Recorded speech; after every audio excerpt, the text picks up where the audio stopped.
আপনি গোটা পৃথিবীর মানুষকে মানুষ বানিয়ে লাভ কি? আপনার সন্তানরা যদি অমানুষ হয়, গোটা পৃথিবীর মানুষকে মানুষ বানিয়ে লাভ কি? আপনার সন্তানদের জন্য শ্রেষ্ঠতম শিক্ষক আপনি বলুন। তার পিতা মারা গিয়েছে, সেই ব্যক্তি প্রকৃত অর্থে ইয়াতীম নয়, বরং ইয়াতীম হচ্ছে যেই সন্তানের পিতা অথবা মাতা অন্য কোনো কাজে প্রচন্ড পরিমাণ ব্যস্ত, সন্তানদেরকে সময় দিতে পারে না, ওই সন্তানটি প্রকৃত অর্থে ইয়াতীম। আপনার সন্তানকে সত্যিকার অর্থে আপনি ইয়াতীম বানিয়ে দিয়েছেন, ওকে আপনি সময় না দিয়ে ওর সাথে কোমল আচরণ করুন। যত হাসি আছে ওদের সাথে হাসুন, ওদের সাথে আপনি খিটখিট করে হাসুন, ওদের সাথে আপনি পুরো অস্তিত্বকে জড়িয়ে হাসুন। যেই করেছে পিতা মাতা দ্বারা মারা গিয়েছে, সন্তানরা খবর নেয় নাই, ওই সন্তানরা খবর নেয় না, পিতা মাতা তাকে আগে সময় দেয় না, এখন সন্তান সময় দেবে কোথেকে? সন্তান তো বুঝেই না যে সময় দেওয়া লাগবে, ও তো বুঝেই না, ও তো মনে করে যে এই ডিভাইসের গুরুত্ব অনেক অনেক বেশি।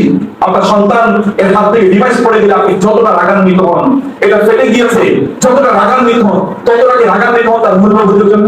সন্তানদের সাথে আচরণ করতে কোমল কোমল প্লিজ।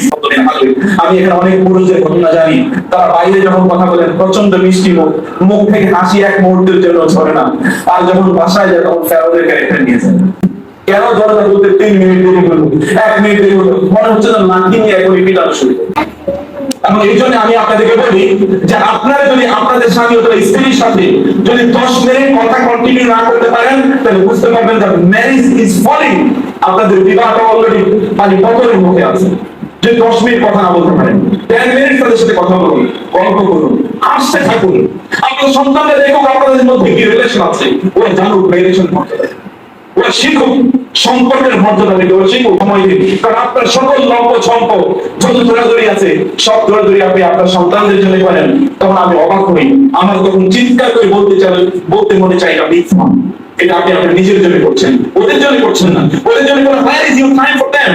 তাদের জন্য আপনার সময় কথা, এক মুহূর্ত সময় তাদের জন্য ব্যয় করার মতো সময় নাই। আপনি তাদের সাথে বসুন, তাদের সাথে কোমলতার সাথে কথা বলুন।